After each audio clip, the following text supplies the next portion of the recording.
Let me talk to you about two constituencies that a lot of people have been focused on. One, of course, is the big startup ecosystem, where we have seen significant gains being made. There has been plenty of disruption, but as you yourself pointed out, the risk is the lack of cash flows and sustainability and viability in the long term. We've also seen a flight towards being able to raise money through the IPO market, and we saw that process happen. The regulator has now come down hard, saying there needs to be adequate disclosure or strengthening the disclosure process. How do you see this landscape building itself out? What more do you believe needs to be done there from a risk mitigation point of view? So we're talking of the new course, right? Yes. We're talking Yes. the new course.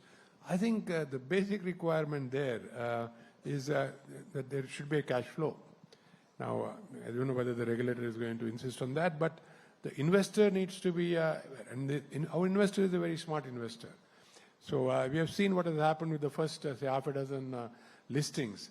And I think it would be a brave company going out there with, without a cash flow which is positive. The reason is very simple, because you got one shot at it, and this investor is not going to come back and give you any more sustenance. So you better be prepared to either have your original VE partner fund ad infinitum or to hit a wall.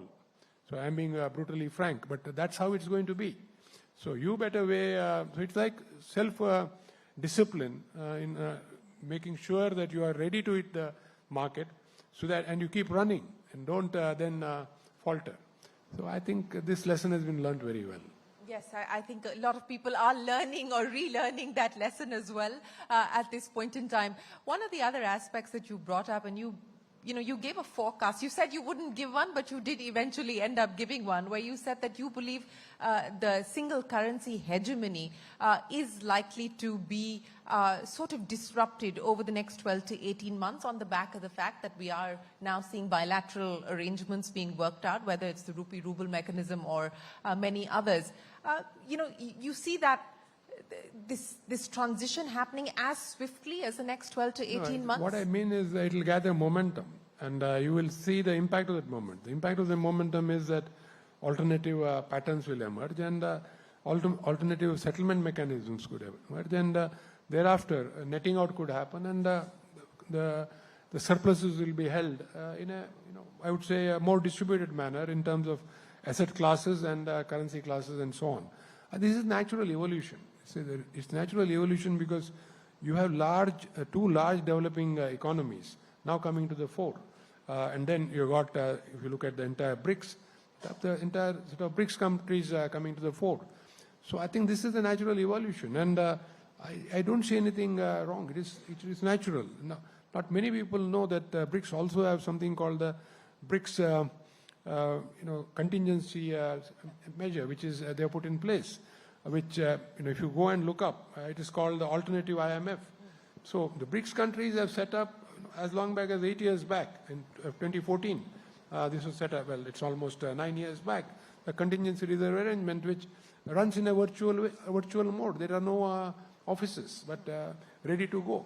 So there are a lot of steps being taken by the developing countries to make sure that their interests are in a way, they look after their own interests and not necessarily rely on third parties to come and intervene and provide a hand. That hand probably will be welcome, but they have prepared this. So this is all part of that process of change. As developing countries grow, they evolve and so on. And it's a large number of developing countries. The BRICS probably were at the forefront, but we will see larger and larger number of countries coming up and joining in a way since this sort of evolution that is happening.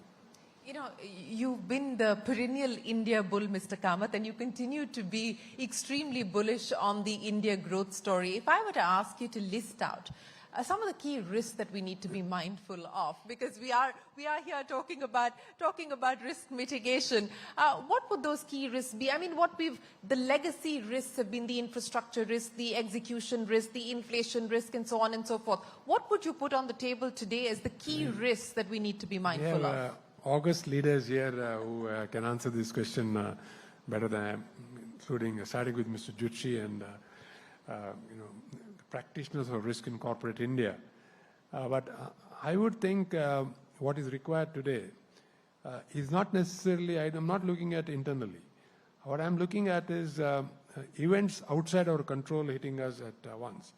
again, to paraphrase, I think what Bhargav said, several black swan events hitting us together, which we never thought could happen, and now happened. And I think we are all learning to manage this as we go along. That, if this wasn't so, we would have been in dire problems. But having said that, the risk that we need to counter is an explosion in energy prices, for example. How do you handle that? And what does it do to your structural balance sheet of the country? I think we need to understand this. And I can say this, that the government and business is running at great speed to try to thwart this risk before it happens. And I would think in 4 or 5 years we would have, we would say that, well, that risk is not really as serious as it was, say, in 2023 or prior to that. So I think some of these risks are visible. The rest of it, to me, is external events creating, the apt-used phrase, a perfect storm. Other than that, I don't see internally course correction happening or needed. Okay. So we need to be mindful of the invisible risks, some of the visible risks that you just spoke of. It was very interesting to me to hear you say that you actually were looking at the First Republic Bank balance sheet to see what was going on with line item. How much time do you spend on looking at balance sheets? No, I look at everything. If I say a name that I need to look at, I look it up on Google immediately. I do a LinkedIn. How long does it take me? It takes me 45 seconds to understand who the person is. So on an average in a day, how many companies do you look up? I may look up 4, 5, 6, 7 or more. Whatever is of interest, it could be more than that, I look up. Before not coming here, I was going somewhere else. I looked up 5 balance sheets on money control, so not necessarily a company, to understand, this is in the banking space, to look at what has happened to capital, what has happened to profitability, what is happening to ROE. I was speaking somewhere else. Yeah. So I'll do it on the fly. It took me exactly 3 minutes, thanks to money control. Because in any case, you put the well, on behalf of all of my colleagues at Money Control, thank you very much. That's wonderful to hear you say that. First thing to come up is money control. So I don't even have to scroll down to look at. I click. And I get what I want. So. It's very interesting that you just brought up the banks again. And given the over 5 decades that you've spent there, here's what I want to understand from you. Yes, we've seen a cleanup. Yes, we've seen many changes being brought in. But you just talked about the ROE, and you said we've never seen this kind of metric being delivered by Indian banks. What do you think has been the biggest driver, the biggest change to be able to get to this very metric? Simply, very simple. Very simply, it is the provisions vanishing. So when your quality of book is fine, your credit losses vanish. And that credit loss vanishes, you are breathing. You are breathing deeply. And I think that's what's happening in the Indian banking system. I think everybody is breathing well and healthily. And that's the 20% ROE that we see. Everybody may not get there, but to me, that was a wonderful number. And we talked about the Indian banking system and the Western challenges. And I'm not trying to put on anybody, but again, this house may not know it. If you look up the top 20 or 25 banks in the world today, you'll probably find 3 names by market cap. And you will not find a single bank from large parts of the Western world. You'll find a few American banks. You'll find 1 or 2 maybe Australian banks. And you'll find Chinese banks, of course. You'll find Indian banks. You'll find 1 Saudi Arabian bank. That's about it. Then we are hunting for names. There are no names. So why? I think this is basically the understanding, the market's understanding of risk. Where has risk moved and where is, where there is lesser risk or where things are comfortable and you can breathe easy. And I think we have to take pride in this. I can say this, that 20 years back, it was an aspirational number to be in the top 50 by market cap. And market cap, I don't necessarily mean as something. It is a reflection of your health. That's what I mean. And I think we can be rightly proud of. And I look forward to the day when overall ranking of business, Indian companies are there in the top 25. And that I'm sure will happen in peak order, in large measure, not just 1 or 2. Yes, and we will look forward to that as well. So let me end by asking you, Mr. Kamath, what has been the riskiest bet that you've taken in your career, and what do you believe is likely to be the riskiest bet that you're yet to take? Yet to take? At 76? I don't know. No, the riskiest bet I'd taken clearly was, I won't even hesitate. was basically repositioning ICICI from a development bank to a retail bank. We had no skills. We said that we will enter a business where we have no skills, and there weren't many practitioners either. There was only one, home finance mortgage company, that was HDFC at that point of time. A couple of global banks were issuing a few credit cards. That's it. To say that we will bet on a pivot to retail, we will bet on introducing technology which no bank had tried globally. When I'll just tell you the sort of bet we took. When we rolled out our credit card platform, I was told that this platform with great difficulty can run on a small box. This is meant for a mainframe. So, and it can do about 200,000 cards. I have no choice because I can't afford a mainframe. So let's go. And that machine, that software we ran for the next 3 million cards. By then we could develop our own things and so on. So the pivot to retail, I think, was for an institution without any history or experience or people, was a big bet. So what did you bet on? So you must have something to bet on. We bet on our people. So we had a young team, several of them are here, who I said I can bet on, and they will build a future for us. A, and B, we had a board which was very supportive and said that we will go along with the bet. So that was the riskiest. I don't think there's any more risk in what I'm doing now. A digital bank? A digital bank? Everything is digital today.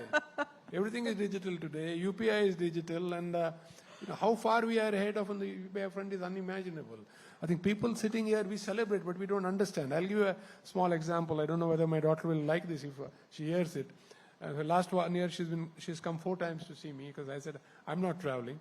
Every time she comes, the first thing she says, Dad, can I have your phone? So first time I didn't understand what it was, and then 4 clicks later, she's done. She gives me back the phone. And then I look at my phone, I get a WhatsApp message, then I get a text message, then I get an email. Well, you know what has happened? She has done a quick purchase from somewhere. She has seen something, and she can't execute this in the US. And she can't do it at that speed in the US, even when she's doing a transaction in the US. Now she wants to do it here, and Dad's phone works. And that is the new India. And that, I think, anybody having a grown-up child here will celebrate that. How do I explain this? That you guys are behind us. And I don't tell, I'm saying the larger opportunity. And this is the opportunity that India presents. All this has happened seamlessly. And again, I'll just spend one more time on this. And then I saw what and where is this stuff coming from? As I can deduce it, these are small businesses run by individuals. But the whole ecosystem is so beautifully enmeshed. But this is my business sense taking over. That the moment the transaction is gone, a logistics partner is assigned by somebody, not by this individual. That individual has done either the design or the organization of this business. Probably it looks like a mom and pop outfit. The stuff that comes finally comes through a courier. The address is handwritten. The sender's name is handwritten. You would have seen this. I celebrate this because this, even 2 years, 3 years back, was unimaginable that India could do this. But there it is, and India has done it. So the riskiest bet for KV Kamath today is leaving your phone unsupervised. No, this is a supervised handover. So. Mr. Kamath, appreciate your time. Much. Thank you so much for joining us here. Ladies and gentlemen, KV Kamath.